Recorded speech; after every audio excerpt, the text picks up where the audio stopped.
Well, as you can see, I've got the whole canvas covered with brown and a basic sketch. And we're doing acrylic today, so everything is dry and ready to go. So to start off with, I'm going to, now you see I've been misting my paints. I've got a mister bottle here, and it just helps keep everything. In fact, because this is dry, I can go ahead if I want to give the sky a quick mist, and I'll be doing the water at the same time. That's why I went ahead and just took a minute to sketch it out. It does make it easier. I'm gonna take some yellow. This is my cad yellow, my yellow ochre, white. You can definitely put your foundation medium in this, and I will be doing that soon probably.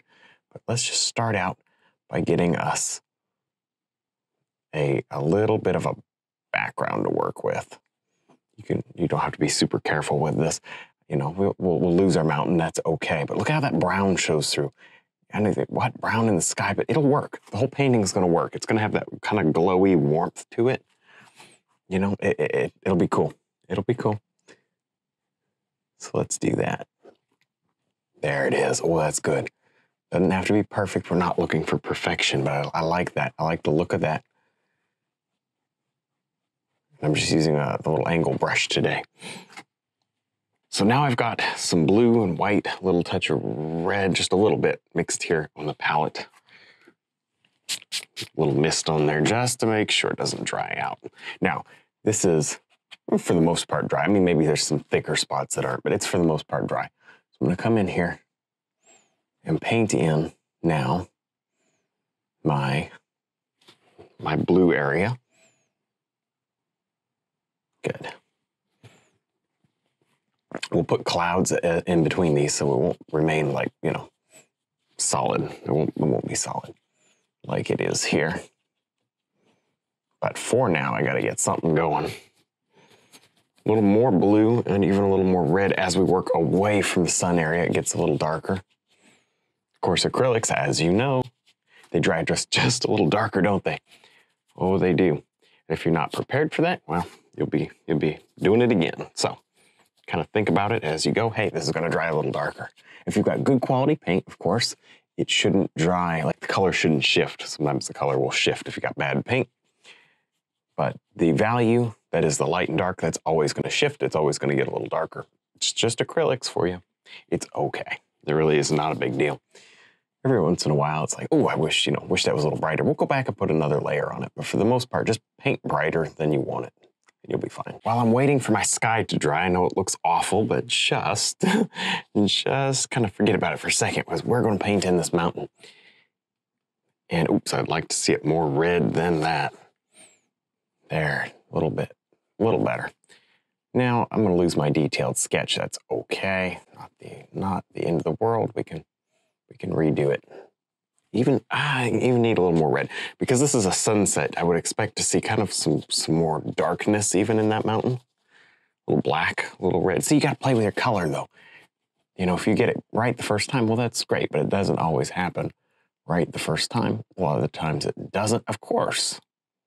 So we'll just work on getting a nice little mountain shape in there. In fact, I think I'll darken that up just a hair.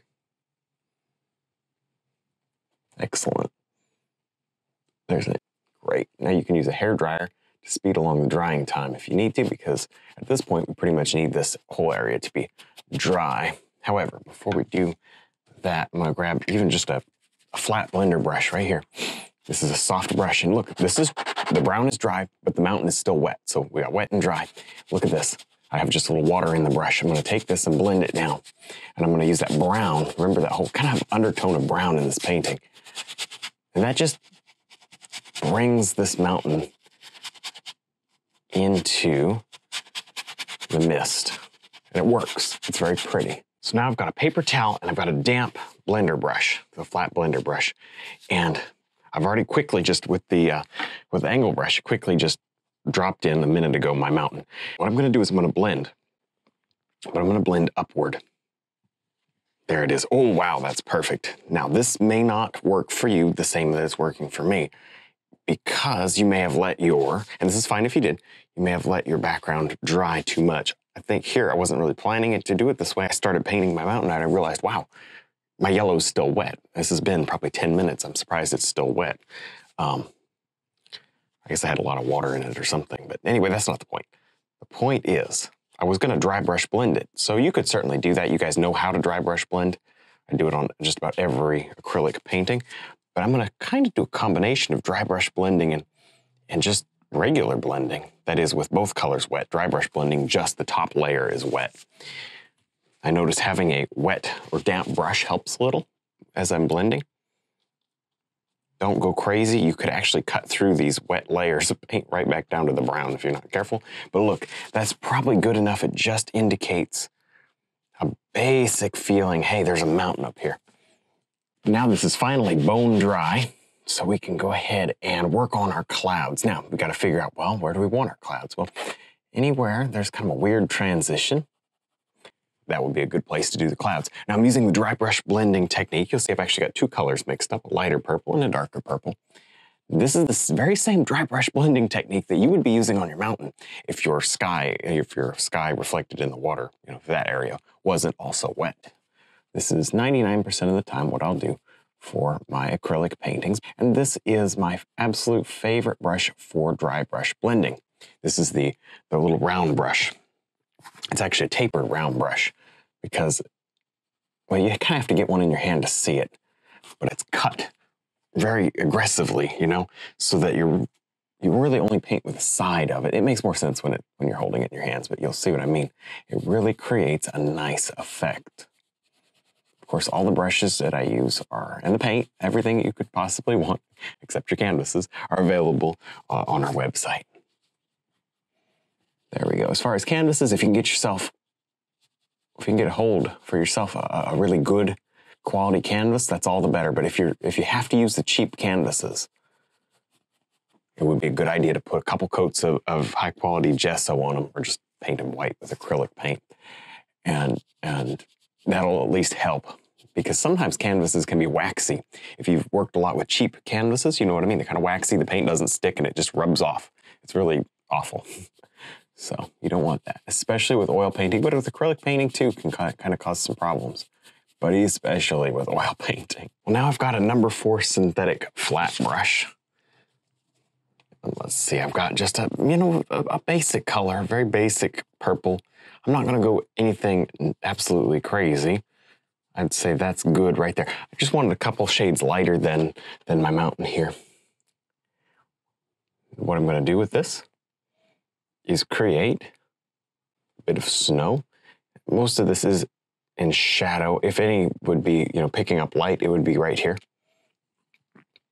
I don't know if I want anything to pick up light in here, honestly. So I'll just create this. There. See that? Subtle, subtle, subtle, subtle. That is most important here today, is subtle on this mountain, because if you don't do subtle, it's going to come way too close. It's easy to make a mountain look close. It's hard to make a mountain that looks far away. Except unless you do like just one color outline, then it really does look far away. But if you want to add any kind of detail, it always comes too close. So I'm going to be extra careful not to let it happen. That doesn't always, but you know what I mean, it can. Oh, it can.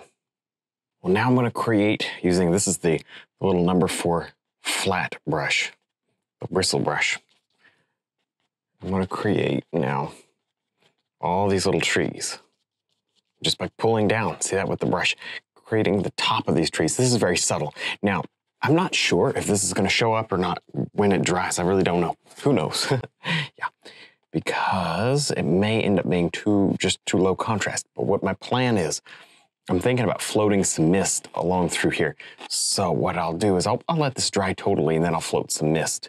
And then I'll come back and sharpen up the treetops if I need to. But I kind of just want to see it, and it's a little out of order. I don't care. It's going to be better this way for me. Here's some maybe darker. Maybe these are little evergreens, like a little stand of evergreen trees here. Again, we may need to sharpen these up. I think it's not really a big deal. It's going to be fine. Yeah, there we go. Just something different. I like that. It adds a little visual interest to have something slightly different. And then also, we might as well go ahead and paint in some darker color under what's going to be trees here. And then let that fully dry, nice and dry, and then we'll move on and work on the background again. Well, now this background area is dry, I think it would be worthwhile to go ahead and get just the slightest amount of mist in here. Of course, we use the dry brush blending technique, and I'll make it float so that like a little cloud would float. You don't want to like just paint up like it would just look like a mountain that way. But this way it'll look a little bit like mist kind of floating at the bottom. You don't have to do it solid because otherwise, again, it would just kind of look like part of the mountain. I want it to look like mist. And to tell you the truth, I don't think I need. I was thinking, well, I might want to do, might want to repaint some of my trees, but I think, nah, I think we're okay. This is, again, something that's better done, I think, in kind of out of order for this very reason. It's just, you're kind of like putting the painting together with layers. I like it. Well, now I'm going to mix up kind of just a quick tan grassy color, something that I think works just with the painting. Almost a muddy color, but it'll be okay. not muddy in a bad way. But I'm just going to begin to place in some of these grass areas. And we'll build them up with layers of color. Of course, it won't just be one color. That would look awful. We want many, many colors in here. So we'll sprinkle, see how I'm sprinkling in these different colors? Oh, that's so important. And then dark, oops, that's almost too, but see, you can just play around. It's a little too green. You put in some red, counteract it. It'll be just great. Painting doesn't just fall out of your brush the first time. Well, then try again. You know, it doesn't always. Sometimes it does.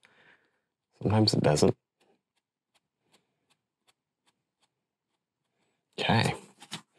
Now, it'd be very easy to just go in here and paint everything the same. But we're not going to do that. I want there to be kind of a column of light that filters through here. We may even go back up in here and hit that mountain a little. But kind of in keeping with that theme of that column of light that's going to come through here. Let's highlight right here. Just right here. This is what's going to make painting so pretty. Then everything, go ahead and reflect. Reflect. Well, you got the color on. It's easier now than it will be later. Well, now I'm going to kind of go back and create some little trees. And yeah, we could have done it a while ago, but sometimes you never know until you get a little further in your painting how far you need to go with detail. And so what I'm going to do, without destroying this beautiful brown that I have, I love that brown, but I'm just going to create a little more action up here when it comes to trees and whatnot, especially kind of in this blank area. Very, very, just a suggestion, very almost impressionistic, just touching it here and there, trying to create these forms. You could, probably don't want any up there, but, you know, maybe taper off right about in there. But I like the idea of this. If you want to put some more clouds and mist over this, you can. It'll just take you a moment. I may do that. May not need to. We'll see. Stand back and take a good look at it and see. But you see that, right, especially right in here, creates a really decent effect. Yeah, that's good right there. A little bit muddled, just mush it all together. Let something good happen. There, see that? And this is just part of the painting process. Hey, tell you what, see this? We're painting acrylics, all this is dry. This is that tree color. Watch this, watch me paint this over these background trees and create a little atmosphere. See that atmosphere happening? Oh, wow. Did you know you could paint atmosphere like that? See that? Push this area back just by dry brush blending. I don't know if you can see that in the camera. I see it here in person. Now we're going to create, I'm going to try to create just a little more interest up here again on the mountain. It's fun to, you know, you get the landscape looking the way you want it. Well, then, I mean, it's not that it's done, but, you know, it's looking pretty good. And then you realize, wow, the mountain is not as detailed as I was thinking. So you go back and you play around with that. But just even right here, not too much. In fact, I think I even mentioned we might do something like this. I don't know. But just, no, that's even almost too much. I don't want it to be too bright. So I will go ahead and just turn it into a little bit of a purple. but I just want a little bit of a hint that there is a highlight happening. I think that would look really good. There it is, there's that color. See if that looks right. It's just kind of a darker, there it is, kind of a darker purple, but still brighter than what we have on there. See it? About the color of my palette, honestly. Just outline a little bit. That's nice. It will dry darker for sure. And I don't know, I don't really want to overdo this. You could probably make it look way too much. Way too much. I don't want that. Just a little. I don't want to lose my beautiful contrast areas, which I've worked to get in there. I think it'd be a good idea to go ahead and get some rocks in here, some rock action. See that? Just create a little bit more interest to the shoreline. I don't know that I was really, I can tell you I was not. I can tell you I was not planning on doing that, but I like it. And you know what? Sometimes you have to change your plans. That's not a big change, but it is a change. Here, I want to get in a little bit of this kind of red-brown color and get some of these grasses going. A lot of this will be accomplished here, of course, with a liner brush. It's the perfect brush for this sort of thing. But you might as well get a little done here with, what am I using? Just a little number 6 flat. I couldn't even remember. It doesn't really matter for this sort of thing, but look, it's kind of interesting. You see just a little bit of ripple action there, just continuing to refine this painting more and more. This, to me, is where it gets interesting. Contrast, high contrast. So often we stop short of the high contrast. And we, we don't do it. Sometimes we just don't do it. But here we need it. Get a lot of, like I said, a lot of it in with a liner brush. I'm just getting some of it in now. Good. Ooh, that's good stuff. Very interesting. We got the rest of these rocks in. Good. Going to be some sort of a, speaking of high contrast, some sort of a little bush thing. I'll get that done later. Right up and through here. I want to definitely do some more rocks. See that? Ooh, that is very interesting. It just helps to create, I think, some more form and shape. You don't have to have these rocks, but I like them. Well, now I'm going to put a big tree right through my whole painting. Hey, sometimes you have to just take a step back and throw in a big tree and see what happens. Of course, I planned this out, and I think it'll look good. Maybe we've got a branch here. I'm using my number 6. This is my chiseled synthetic brush. Pretty sharp and snappy. Of course, we'll want to do a lot of this with the liner brush, but a little won't hurt with this brush. Hey, let's do a big, right here, a big branch that comes out. That works. Maybe it comes over like this, something like that. I don't want to go crazy and cover up my mountain peak, but actually there will be some leaves kind of over. Oh, there we go. Not too, like I said, not too much, but just enough. It'll kind of be interesting, help to frame in the picture a little bit better. It should be good. But anyway, for now, that's about all we need. Now I'm going to take my little angle brush and I want to go right into just colors that feel very much the same as the rest of it. And I would like to go ahead and just get on some backlit leaves. Not too many, but enough that it shows just, something a little special. Something a little interesting. See, oh, there it is. Oh, of course, that'll dry out dark, but it sure does look pretty now. Enjoy it now as it'll dry dark. It's all right, I'm putting some white in there, so when it does dry dark, it'll be just the way we want it. Good, I'm doing my lightest leaves first, and then I go into my darker leaves because we're working with a backlit situation. Should we do a couple over? Yeah, we're gonna do a couple over the mountain. Just help set it back a little. I like this angle brush. The leaves fall right out of the brush. Again, not too many leaves. Just a little bit of leaves, enough to show, hey, there's something going on. Then in here, a little more solid, not too solid, but just a little solid. wouldn't be a bad idea to go ahead and let some of this dry before we go too far with it. So now I'm going to create kind of, what would you call, like a little bush or just some dead, I think mostly just dead branches and stuff right over here. I guess it's a bush or tall grass maybe even. It's whatever the viewer thinks this is going to be. It's mostly just to kind of stop your eye from flying off this side, to create a little visual interest in this area, a little brush pile. That's what it is, it's a brush pile. I like that. This is, at this point, just, take a look at that, it's just black, thinned down with some water. And I'm gonna just put as many of these little lines in as I can. I'll probably let it dry and then go back over, maybe with some like lighter tan, just to give it a little color, but not too much. But you certainly don't have to use a liner brush to detail out this tree, but it's in my hand, so that's what I'm gonna use. You could use anything, but because this is acrylic, there's no risk of it becoming muddy or anything weird. There we go, just a quick highlight. I don't want much more than a silver lining, so this works out pretty good. Actually a little bit lighter, even a touch of white. Just a kind of a broken highlight along this is not a bad thing. It just helps to show, oh, just that sunlight burning through. Again, just kind of that effect. We're going with that sunlight effect today. It's all dry, I can put my hands on it. Rest if I want to. Just these little tiny sparkles. You don't have to overdo the sparkles, but I like them. Just a hit here and there. Maybe it'll sparkle and oh, it doesn't show up. A little brighter, a little more white. Oh, there it is now, it shows.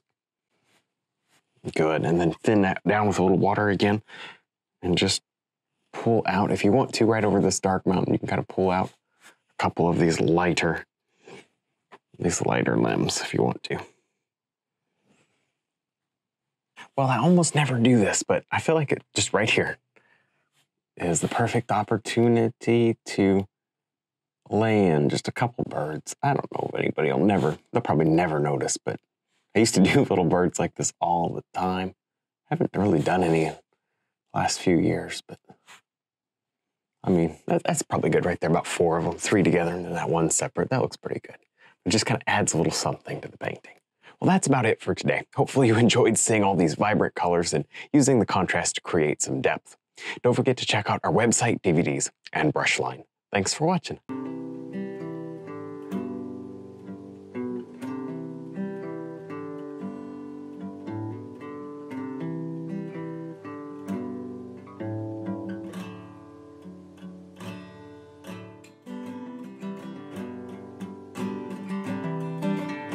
Well, hopefully you enjoyed this video. Remember to subscribe if you're not already, and click the like button. That helps me out a lot. Stick around, watch a couple more videos, and stay inspired.